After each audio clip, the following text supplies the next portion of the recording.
Good afternoon, everyone, and welcome to the Wednesday webinar series. My name is Katie Bark, and I'm with Montana Team Nutrition at MSU in Bozeman, and I'm very happy to be here with you today and to have the opportunity to learn from my colleague, Dr. Ginny Mamel. She is the Billings area school wellness coach, and she's going to be presenting today on Spice It Up, ways to shake sodium in school meals.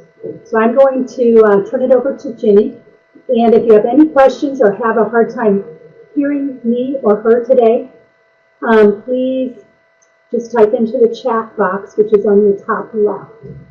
You will also see that on the bottom left are a series of handouts and even the PowerPoint presentation that Ginny's using that she'll be referring to throughout the presentation, but you'll be able to download any of those files at the end of today's webinar. So we are recording this, and that's why it's in, you guys are all muted, but you'll be able to take questions again through this chat box. So right now I'll turn it over to Ginny. Well, good afternoon, everyone, and thank you for the introduction, Katie. Here's my contact information if you want to get any clarification after the webinar is over and you don't have an opportunity to ask it at the end of the webinar or the idea comes to you later. So just virginia.mermel@montana.edu. As Katie said, I am a school wellness coach, and I personally love to cook, and so I love getting out into the school kitchens and learning from the food service staff their various tricks, and also from learning a few tips from some of the chefs that Katie and Molly have hired to help teach people in school nutrition various techniques for flavoring up food. So let's get started. I know we all have busy schedules. This is, I'm sure, a bit of review for most of you, but it's important for us to understand the difference between sodium and salt. We tend to use the two interchangeably in our culture, but they actually are two very separate things. Sodium is a mineral. It's the sixth most abundant mineral on Earth. It's found mainly in soil and rocks, and of course in any kind of bodies of salt water. There are lots of different types of salts. You've heard of bath salts, Epsom salts, and table salt. So table salt is what we are particularly concerned with when it comes to talking about dietary sodium. And salts are simply a compound that is made of a couple of minerals. In the case of table salt, the compound is composed of 40% sodium and 60% of another mineral called chloride. And it's actually the sodium portion of the salt molecule that we are concerned about in terms of its impact on health. Many whole foods like eggs and meats, fruits, vegetables, milk products contain some salt naturally. Particularly the animal products tend to have more sodium in them than do the fruits and vegetables. But the amount that's present in whole foods is much less than what we find in processed foods, where sodium can often be used as a preservative. And that's where we get to be more concerned about the amount of sodium that people are taking in each day if they're eating a lot of processed foods. The latest dietary guidelines recommend that Americans, healthy Americans ages 2 and older, limit their sodium intake to 2,300 milligrams a day for adults, and then for children and adults. And once adults reach 51 years of age, or if you happen to be of African American descent or have high blood pressure, diabetes, or chronic kidney disease, you should limit your sodium intake to about 1,500 milligrams per day.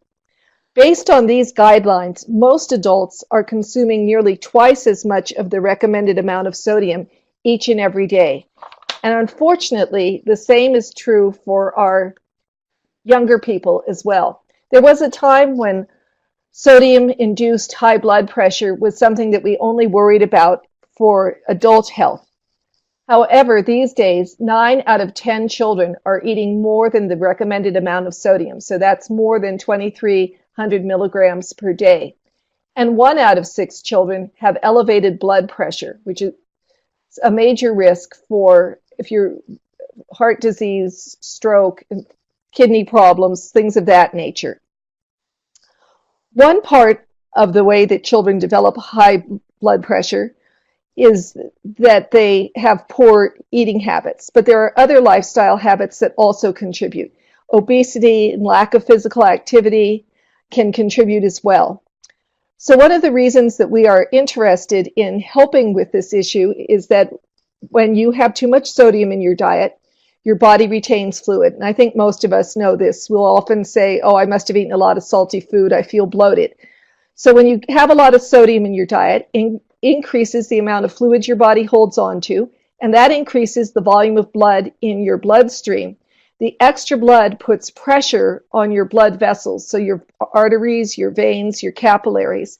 And that pressure, when it's higher than it should be, can lead to risks for heart disease and stroke. As you get older, and your blood vessels often tend to narrow with age due to other unhealthy behaviors, and you have a combination of narrowing blood vessels and high blood pressure from a lot of extra blood fluid, it can really wreak havoc with your health. With children, although we're seeing more of them with higher blood pressure than they had in the past, we're not necessarily seeing a lot of heart disease in children just yet as a result of their higher blood pressure, but it's been noted that people in their 20s and 30s are beginning to develop cardiac problems that weren't seen until their parents' and grandparents' generations were in their 60s and 70s. So it's sort of a red flag telling us that we need to intervene and help kids cut down on their sodium level to keep their blood pressures low and keep their hearts healthy. The good news is that high blood pressure can be lowered in part just by eating a healthy diet that contains less sodium. Because most children who attend public schools eat half or more of their meals at school each day, changing the sodium in school meals and other food served at school is an important way that we can help curb the issue. Students develop a taste or preference for salty foods at a very young age.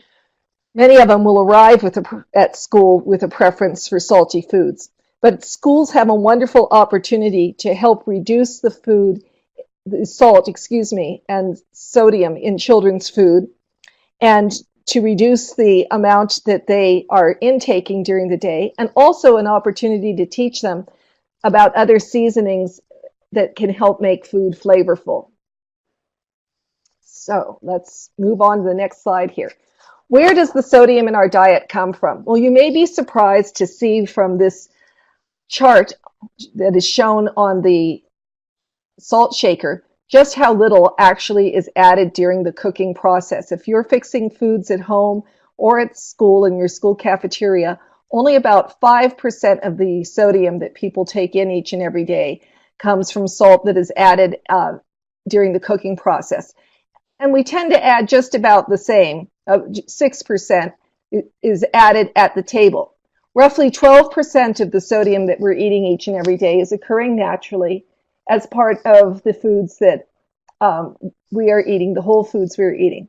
But a whopping 77% of the sodium comes from processed or prepared foods.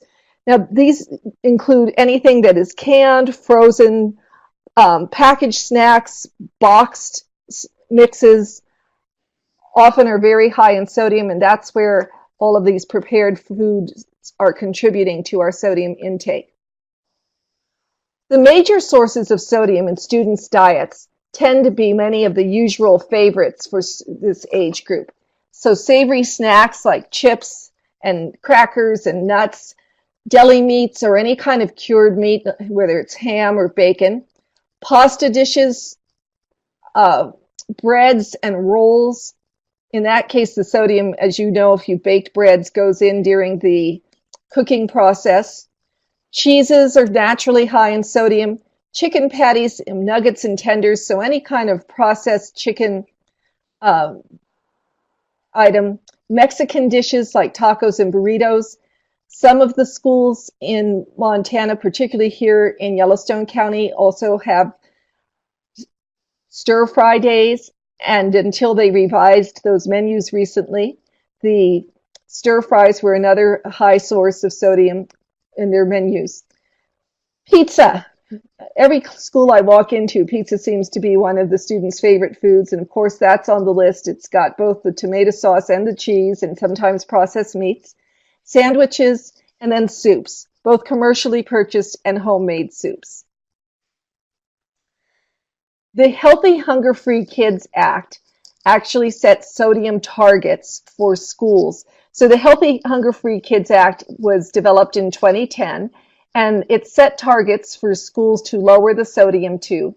And these targets were set for a period of time stretching from 2014 to 2022. The first set of targets, which appear on this slide, were supposed to be met by July 1 of 2014. And as you can see, there are 3 targets for breakfast, depending on the student's grade level, and 3 targets for lunch. Now, the same rule, the Healthy Hunger-Free Kids Act, also specified sodium limits that were to go into effect by July of 2017, and these were more restrictive. If you remember a moment ago when we looked at the sodium limits for 2014, just for instance, the children in kindergarten could have up to 540 milligrams of sodium for breakfast, and those in grade schools 6 through 8 were kindergarten through grade 5 could have 540 milligrams of sodium, whereas those in grades 6 through 8 could have 600. If you look at the slide that we have up here, children for the 2017-2018 goal were supposed to drop those sodium levels a bit, about 65 milligrams. So what has happened, though, as you probably have heard, is that a new flexibility rule went into effect, and that rule is keeping the 2014 levels targets for sodium just the same as they were. So if you are already reaching the 2014 levels, which hopefully you are, great.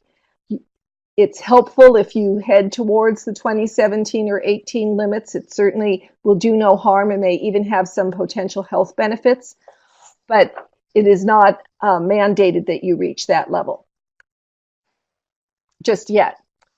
So what can school food services do to help students consume a lower sodium diet and to help meet the USDA's new nutrition standards for lunch and breakfast? Well, one of the easiest ways is obviously to replace high sodium foods with lower sodium options and to offer sodium-rich foods less frequently. You can implement a purchasing program that has policies and standards aimed at reducing the sodium in foods. For schools that participate in the Montana bid, these types of standards are already in place for the foods that are placed on the bid. And as you know, if you're purchasing foods from manufacturers directly, if they have the CN label, the child nutrition label, they too are already meeting the sodium specs. So that gives you a level of assurance without making you have to do a lot of mathematical calculations on your own to make sure the foods fit the paradigm. You can also learn to use more herbs, spices, flavorful foods, and preparation methods that enhance flavor while using less salt. And we'll be reviewing these individually in just a moment. So in terms of offering high sodium foods less frequently, what can you do? Take a look at cheesy items such as the pizza and cheese ravioli and try to scale back on how many days per week that's offered. Prepared lunch meats you can cut back on those. Certainly if you're using pre-made canned soups, make sure you're purchasing ones that have been made for the school nutrition environment. Cornbreads, biscuits, quick breads, all of them have a bit more sodium in them than just a traditional bread, so you may want to cut back on those. Buttermilk, I don't see that as being too much of a problem, but it's interesting to know that it's a source of sodium. And as I mentioned earlier, bacon, ham, those are all issues. A lot of schools are already reducing the amount of pickles and olives and chips and pretzels that are available for students to eat during the lunch hour or even during snack time. So that can help as well. Serving more fresh foods and fewer processed foods is a great way to cut the sodium in your meals. As I mentioned earlier, fresh foods do contain a certain amount of sodium, but it's much less than what's coming in from our processed food. You can also look to serving less sodium intense versions of food. So if you're using a canned bean product, choose the lower sodium one like we talked about previously. And we've already mentioned that you can talk with your vendors about low sodium products. One of the good things is that the food vendors have known about the school sodium restrictions for quite a while, and they have a lot more products now available than they did 4 or 5 years ago, which makes it easier for you to find items to use in your menus and recipes. Be sure, though, that you know where to look for sodium content on the nutrition facts label. That way, if you do need to purchase something that doesn't have a CN label, you know how to determine the amount of sodium that it contains. So if we look over here on the right side of the slide, where the red ellipse is drawn, it shows that this particular item, we don't know what it is, but whatever this particular food item is, has 300 milligrams of sodium in one serving, and that would be 13% of the daily sodium intake. So depending upon what it is, you may want to look for something with a lower percentage of sodium in it to help with your overall meal plan. The other thing you want to do is to look when you purchase herbs and seasonings, purchase them in powdered form, not salt form. So instead of using garlic powder or instead of using garlic salt or onion salt, you can use garlic powder or onion powder. Instead of celery salt, you can substitute celery seeds, and so forth. We're going to spend a little bit of time breaking down the information on flavorful foods, spices, herbs, and preparation methods so that when you go back to your kitchen, you'll have some confidence in ways to cut the sodium on your own. And that's what's coming up next. So let's look at foods that they termed in the last slide flavorful foods. Fruits and vegetables oftentimes have flavors that can enhance the rest of the meal that you're preparing. As you know, onions and onion family members such as leeks, scallions, shallots, garlic can all add a certain amount of richness and distinctive flavor to a meal. Celery, especially when it's combined with carrots and a little bit of pepper, like a bell pepper or something, you can cook that together at the beginning of a sauce or a stew, and it adds a nice sweet and pleasant flavor to the food as well. Fruit juices are a great way to add flavor without sodium. And it's not just citrus juices that are good in this regard. Pineapple juice also works quite well. It's a good marinade and has a lot of oomph to the flavor. And citrus zests as well as citrus juices. So I think we all know that the zest is the colored portion of the peel on a citrus fruit. You can also use low sodium sauces and liquids as marinades or as toppers for an item that you have just cooked. So you can look for chicken or vegetable stock that is low in sodium. I've even tasted some low sodium beef stock that was pretty flavorful. Vinegars, you can think about some of the different types of vinegars. There's malt vinegar, there's apple cider vinegar, there's balsamic vinegars. They can be used to add flavor as well as to do a little bit of marinating with your foods. And then hot sauces are always a good suggestion. I think hot sauces, particularly if you use them sparingly, but a little bit of heat really covers up the absence of salt as long as you can introduce it at a level that students are comfortable with. Preparation methods for enhancing the flavors of foods are equally important. Marinating is an excellent way to get flavors in food before you even cook it. They really help boost the flavors that an item has if you will let it sit in a marinade for several hours before you prepare it. So you may need to do a little bit of planning and marinate something overnight in your school refrigerator before you prepare it the next day, but it's really worth the little bit of extra work ahead of time for the changes in flavor that you can get. The other 4 methods listed on this particular slide have to do with cooking methods. So browning, caramelizing, grilling, or roasting. And all of those methods enhance food by getting a bit of a browning reaction going on. And when things brown a bit, you have a sugar interacting with some of the protein, and it gives it a sweeter and more robust and appealing taste. You know, if you've ever fixed a stew, that you brown the surface of the meat ahead of time, and how nice the aroma is once it begins browning. So that using those kinds of techniques can really help add flavor to the food instead of just letting the meat saute and not letting it reach the browning point.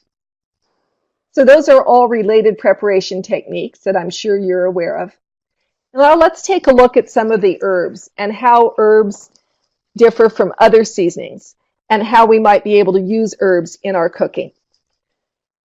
So herbs are actually the stem or leaf of a plant. They're available in fresh, dried, which are just crushed leaves, or ground versions, and ground herbs tend to have the leaves ground into a fine powder. The most commonly used herbs in the school food service recipes include the 6 that are shown on this slide. So basil, oregano, cilantro, parsley, thyme, and rosemary. Spices, on the other hand, come from the roots, the bark, the seeds, the buds, the flowers, or the fruit of plants and trees. They can be available fresh or dried, or they can be whole or ground. So some examples of this, a fresh spice would be something like fresh ginger root or fresh turmeric root, which I've begun to see in the grocery stores. The example of a bark that is a spice is cinnamon. You can see the cinnamon sticks on the side. Those are just curled bark of the cinnamon tree. And as we mentioned, you can find things dried and you can find things whole. So the cinnamon bark, which is in the cinnamon sticks on the left side, is obviously a dried product, but many of us use cinnamon as a ground powder. Same is true of nutmeg and star anise. You can buy them whole, dried, or you can buy them dried and ground. The most common spices used in our school food service are cinnamon and ginger, chili powder, paprika, and cumin. So why use herbs and spices? Well, there's a lot of great things that herbs and spices can do for your cooking. One of them is that they reduce the amount of additives, not just sodium, but the amount of additives and preservatives that go into your food. They don't add sodium, they don't add fat, sugar, or calories. Some research has suggested that various herbs and spices actually can be helpful against chronic diseases. Cinnamon has been shown to reduce some of the blood sugar issues related to type 2 diabetes, but you need to be eating a fair amount of it, but nonetheless, it's been shown to do that. Turmeric has become pretty famous for its anti-inflammatory properties. So just tiny bits of these are needed in the food, and they may produce some benefits against chronic disease. They also add flavor as well as taste and aroma. So taste is the 5 senses that our tongue can taste: bitter, salty, sweet, and then the umami flavor. Whereas flavor is a combination of taste and aroma. So it's the taste and the smell of something.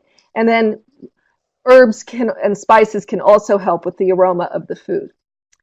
If we were in class together at this point, so we were seeing each other live instead of virtually, I'd be handing out packages of seasoning to each of you at this point, or to small groups of you, and have you look over the ingredient list on these packages and then compare it with some school-made versions of these same seasonings. So we're going to have to do this virtually. We have 4 different seasoning blends to show you comparisons of. This first one is the taco seasoning mix. And I want you to notice that it has yellow corn flour and modified cornstarch, both of which are put in mainly to help the seasoning keep from clumping together and to let it disperse through the food that you put it into. It's got maltodextrin, which is a type of a sugar product. It's got artificial caramel coloring, which has some sulfites in it.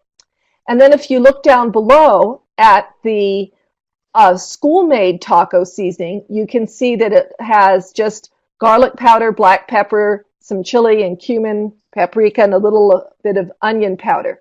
No sodium whatsoever. Ranch dressing, we see much the same thing. We see maltodextrin again. We see monosodium glutamate, which produces this, obviously has some sodium in it and a salt-like flavor. Artificial flavoring, xanthine gum, carboxymethylcellulose, and guar gum. These all help keep the dressing emulsified. Now look down at the school version, and you will see that it's basically just one line and a quarter of ingredients, whereas the packaged version had 3 1/4 lines of ingredients. So the school-made version has no sodium, but at the same time, it also does not have any of these preservatives and additives.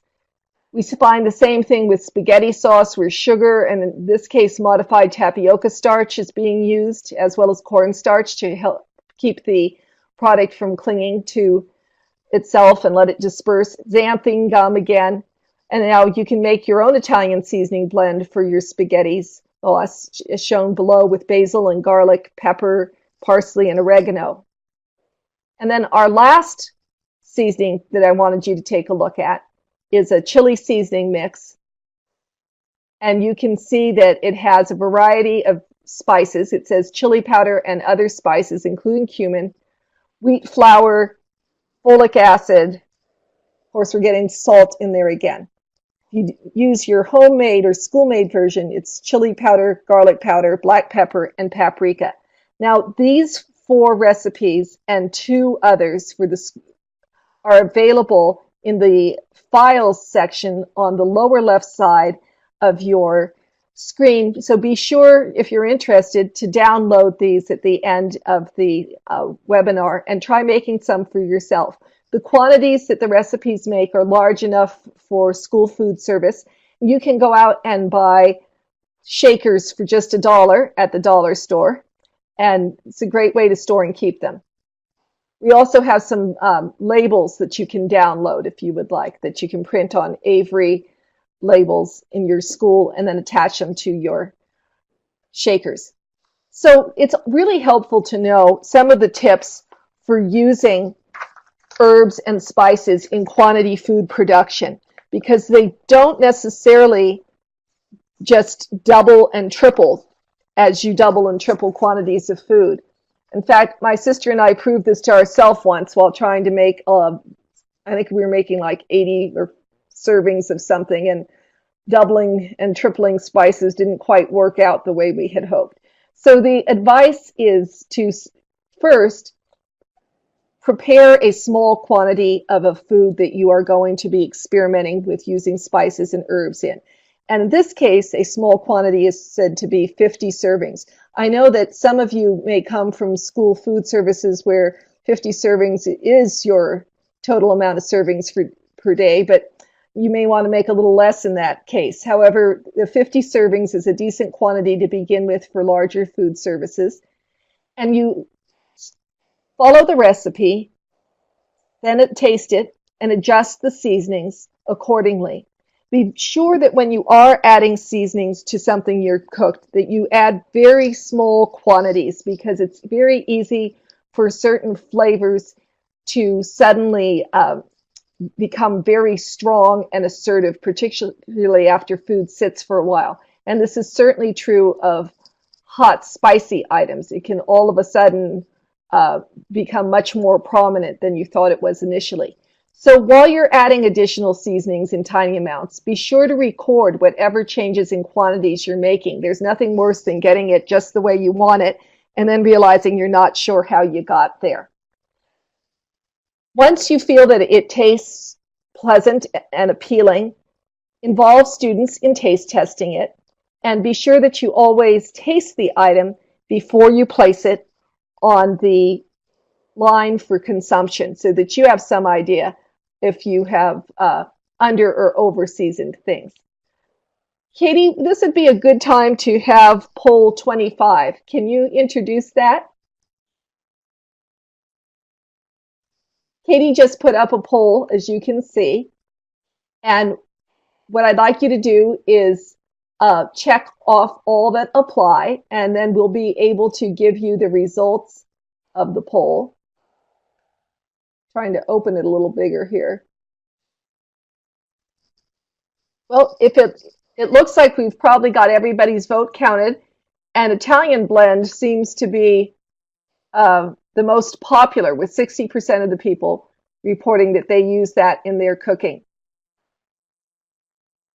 Thanks for answering. It's always interesting to see what's popular and what's being used out in our schools. We'll go ahead and move on to the next slide. Thanks, Katie.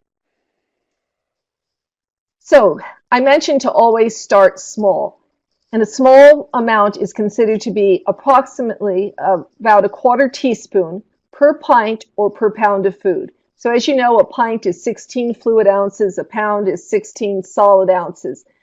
So basically, you're doing a pint for every 16 ounces. You're doing a quarter of a teaspoon for each 16 ounces, whether it's liquid or solid food, and then increase gradually from there. We have a couple of additional tips for you. So what happens, here's the scenario, if you have fresh herbs available, and that's what you plan to use in your recipe, but the recipe you have gives you quantities in dried herbs. Well, fresh herbs actually have much less intense flavor than dried herbs because they still have a lot of the moisture and water in them diluting their flavor. So if you have a recipe that tells you to use a half teaspoon of dried oregano, but you're going to use fresh oregano, you need to double the amount of fresh oregano that you use. So you'd use a full teaspoon of the fresh oregano. On the other hand, if you have ground herbs and you are going to substitute ground oregano for that half teaspoon of dried oregano leaves, you want to cut that in half because the powdered oregano is the most intense of all. So instead of using half a teaspoon of oregano, you'd be using a quarter teaspoon of the powdered herb. When you are increasing the amount of seasoning, as you increase the amount of servings, you can double the amount of herbs and spices going from 50 to 100 servings. But once you get above 100 servings, say you're doubling 100 servings up to 200 servings, you want to increase the herbs and spices by just 25% for each additional 100 servings. Another way of looking at this is to say that you should include a total of between 1 and 3 teaspoons of herbs and spices for each 50 portions in a particular product that you're making. And again, taste test it, because even though the general rule of thumb is to increase it by double when you're going from 50 to 100 and only increase it 25% more going from 100 to 200, if you or the students that help you taste test it and your staff feel it's not flavorful enough, you can obviously add a little more. When you add the herbs to the cooking process is also very important. And we had fun with a couple of chefs that were participating in the Montana Cook Fresh classes that some of us got to be part of last year. And I was really interested in some of the advice they gave us, and it's captured here as well. So if you're using dried herbs and spices, and you have a quick cooking item like a vegetable, you can add the herbs and spices at the beginning of the cooking process.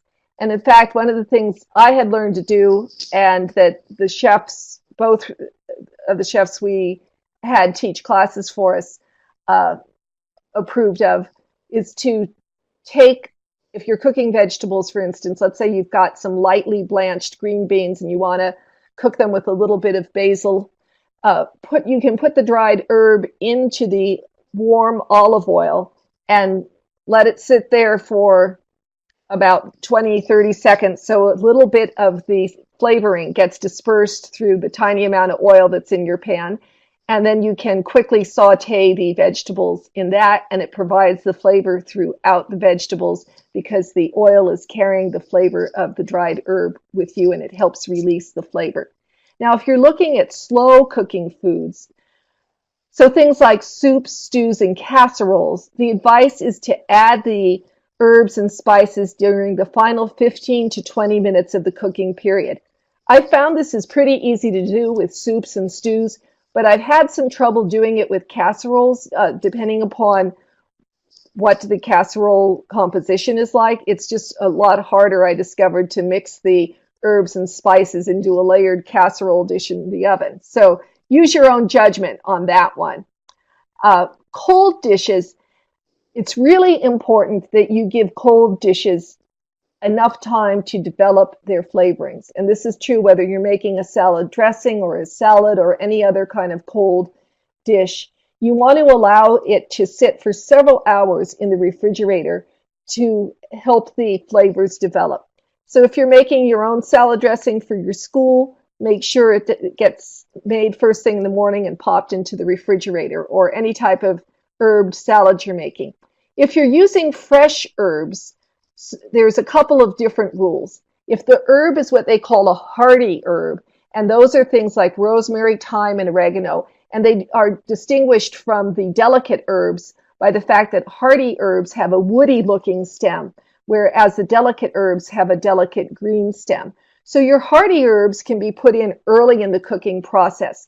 But if you're using delicate herbs like dill and basil, cilantro, parsley, you want to stir those in near the end of the cooking process, or in some cases, just gently chop them and use them as a topping on the very top of the dish or meal as you're serving it.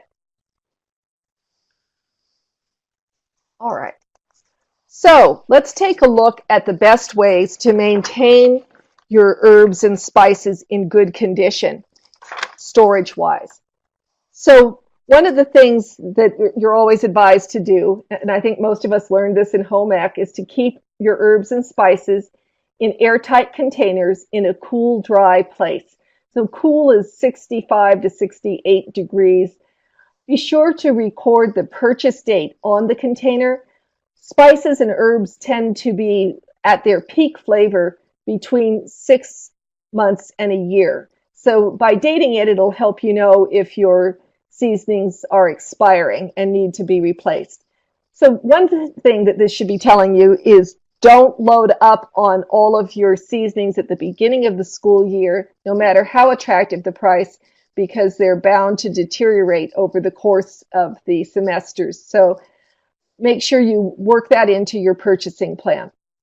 Fresh herbs obviously need to be used much more quickly. They can be kept fresh in the refrigerator for up to 4 days. You can wrap the herbs loosely in plastic film or place them in a covered container in your refrigerator. If you have the time or inclination, you can remove individual leaves from the stems, put them in a plastic bag that is meant for food storage purposes, and put them in the refrigerator to hold. Don't wash them before you put the leaves in the bag. The moisture will cause the products to deteriorate.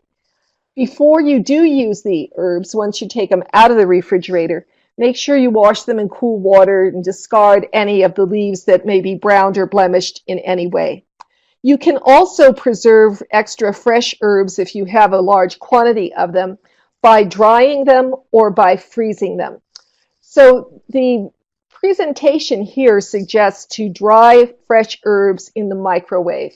But when I went online and researched it a bit, there were a lot of comments about drying disasters that people had using the microwave, where they either zapped the herb to burning within seconds, or because of the fan in the microwave, the herb leaves started blowing everywhere.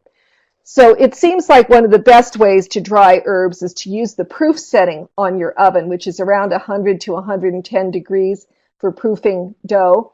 And you can put the herbs single layer on a sheet tray and slip it into your proofer in your oven and let it dry for a couple of hours. The other way you can preserve your herbs, I mentioned, is to freeze them. So you can remove the individual leaves, layer them one on top of another in the well of an ice cube tray, and top the layers with a little bit of water or a little bit of oil. And lastly, you can consider making a paste, sort of like pesto, if you've ever made pesto, out of herbs. And after you have made the pesto type product, you can put that into the wells of ice cube trays and freeze it that way to reuse later. The basic ratio for making a paste out of your herbs to freeze them is 2 cups of herbs to a third to 1/2 cup of oil. So you just start with the lower amount of oil and see if you can get a smooth paste. If you can't, add a little bit more, but not more than 1/2 cup for every 2 cups of herb leaves. Well, this is a good point to have us look at the next poll question. Can you put that up, Katie? Thank you. So I'm curious about the fresh herbs that you might be using already in your school kitchen.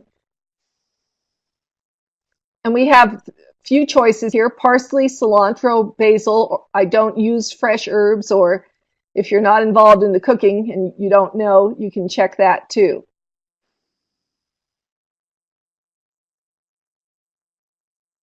And it's going to wait another moment here. I see some of the numbers are bouncing around as people are logging on to the... Okay, so it looks like the amount of fresh herbs that are used in terms of parsley, cilantro, and basil are pretty equal. Most people, 66%, are not using fresh herbs at all, and we have a few people who probably aren't involved in the cooking process since they don't know. I hope you'll be inspired to try some fresh herbs after our discussion today. Some of the schools that have school gardens are growing herbs, and a couple of them had expressed desire to freeze the extras. So I'll let you know, where we can let you know through Lunchline or whatever, how that's going. Katie, I'm done with the poll at this point. So this particular slide was simply to remind me of the poll, and then to remind me to remind you once again that there are recipes for these spice blends available, these 6 spice blends available in the lower left-hand corner of our screens that you can download when the webinar is over. This is one of my favorite things to do to increase the flavor of school meals, particularly now that we have to watch the sodium so carefully. And that is to give students the opportunity to flavor their own meals by creating flavor stations. So the idea is to create a salt-free flavor station and offer a selection of the following herbs and spices. You can use shakers of your school-made seasoning mixes that I just reminded you about. Always have some crushed red pepper or some sriracha sauce. I'm just amazed at how popular the sriracha sauce is in many of the schools that I stop into, particularly if it's middle or high schools. Mrs. Dash seasoning, I think a lot of you are probably aware of. It's been around for many years and is a good salt substitute, very flavorful. Garlic powder, onion powder, dried basil, cayenne pepper for people who really like heat, parsley flakes, Lemon or lime wedges can be very nice, as can vinegars, malt, or balsamic. I also like to encourage people to add ground ginger and ground cinnamon to their flavor stations.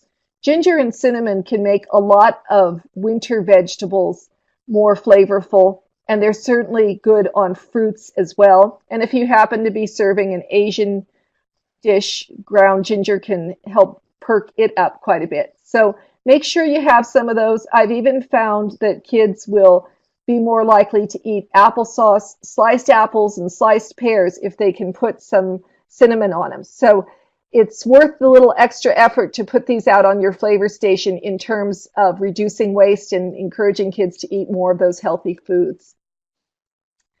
You can purchase pre-arranged flavor stations. They are available from a few of the school food service providers.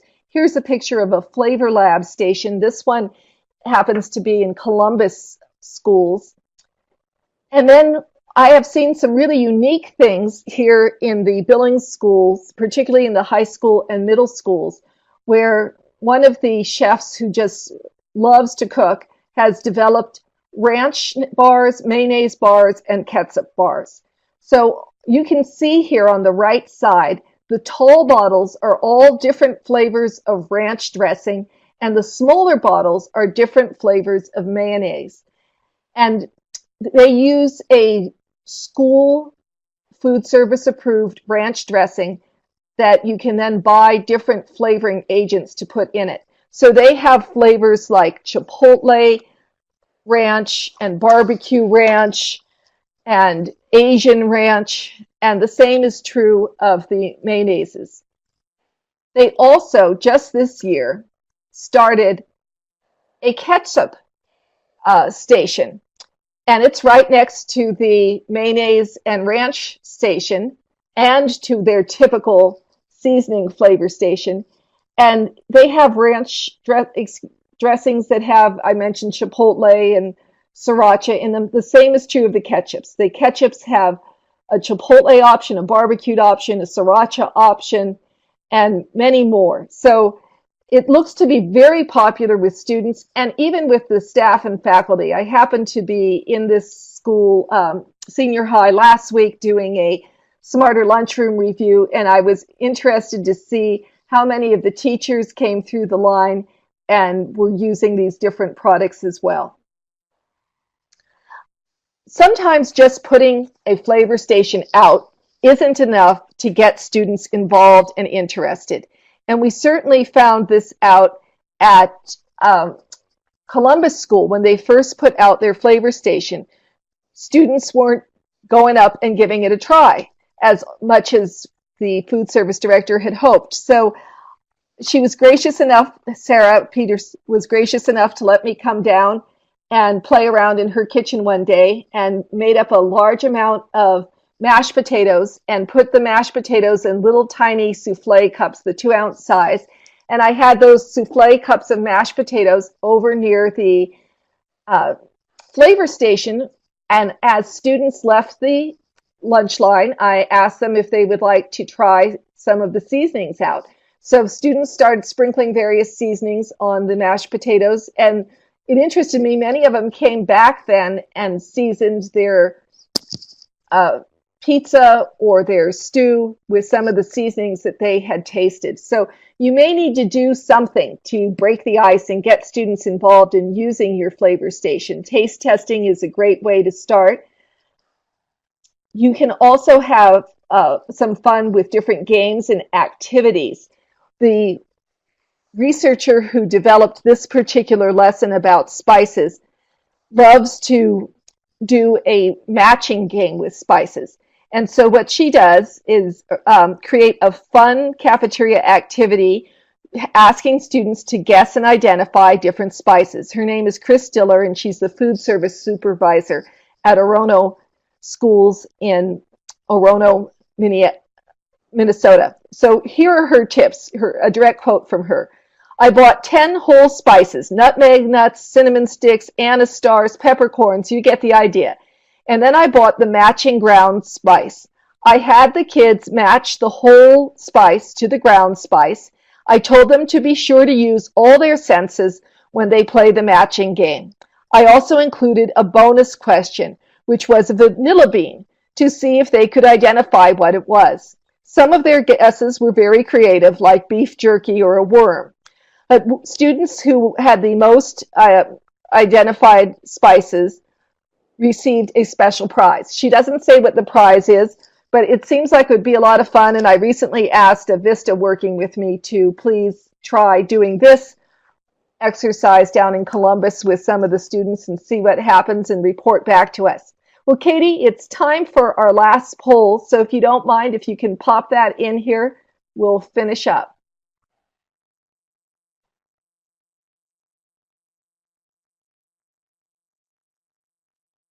So we'd like to know, as a result of the webinar, which of the following techniques do you plan to use in order to reduce the sodium in your school meals?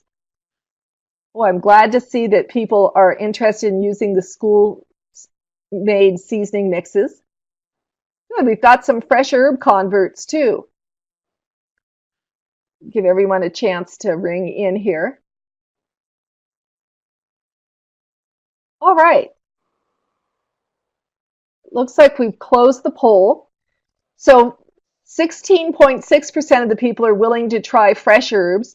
Little over 58% are interested in using the school-made seasoning mixes. And then a good healthy 25% are interested in the flavor station idea on the service line. Well, thank you everyone for participating. I just want to acknowledge a couple of people who were involved in putting this training session together. Chris Diller, who created that fun matching activity. She is supervisor of child nutrition in Orono, Minnesota, School District 278. Roxanne Williams, who is a registered dietitian, licensed dietitian, school nutrition service, and certified food specialist. She is the nutrition services manager for Eastern Carver County Schools, also in Minnesota. And then lastly, Annette Hendricks, who is the Director of Food and Nutrition Services for Wilmar, New London, Spicer, and Montevideo and Community Christian Schools. She was the registered dietitian who did a lot of the work on putting this slide deck and information together. If you have any questions, please type them into the question box over on the left side, and we will try to answer them for you. Jenny and everyone, this is Katie Bark, and I just had a question for the audience.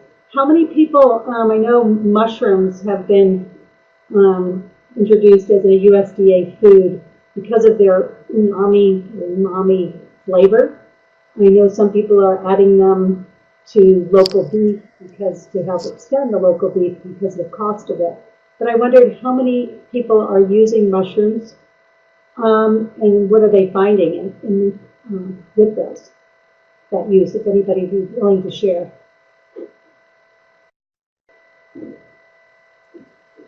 I see a couple people typed in some responses, so thank you for sharing that information about the mushrooms.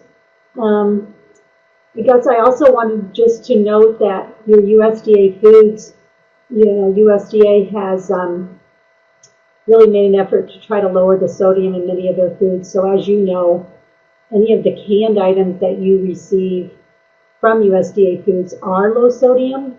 You'll be able to compare, like Ginny showed you on the label, that a lot of them are 140 milligrams or lower. So that's much smaller, less sodium. So that's where adding the herbs or spices to those items will help really add flavor to them. Any other questions?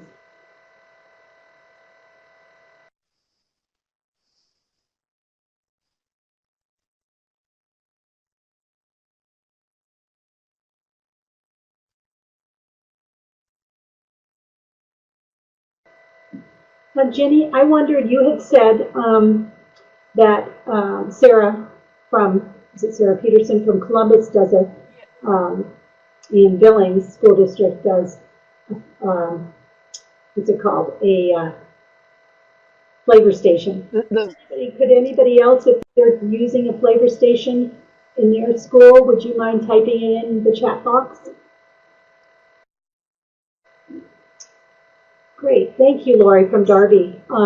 Just in case, it's always nice for us to know who's doing what, because we always like to, especially with now the June conference will be in Great Falls this year, and it's a week later this year. If you want to mark your calendars, you might already know it, but it is from June 26th through June 28th, and we'll be offering this session. Jeannie has agreed to do it again as a breakout, so it'd be nice to, again, feature some schools that are doing the flavor station. So if you ever have a picture, are able to take a picture of it, Lori, and send it to us. We'd love to see it.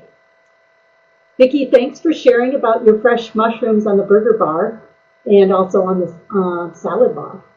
I know schools have been adding the frozen ones to some items, you know, baked goods or chilies.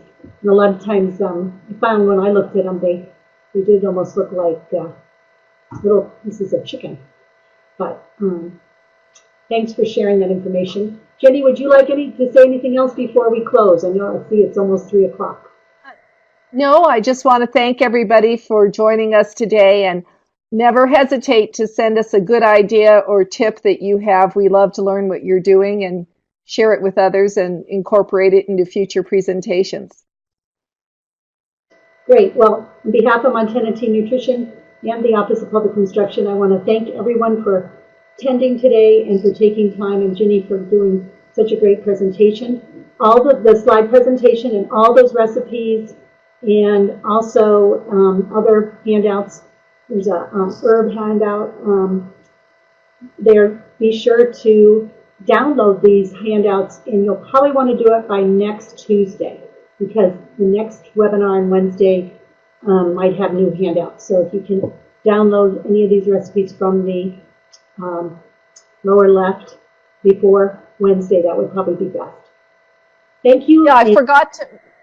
Rest of the week. Go ahead, Jenny.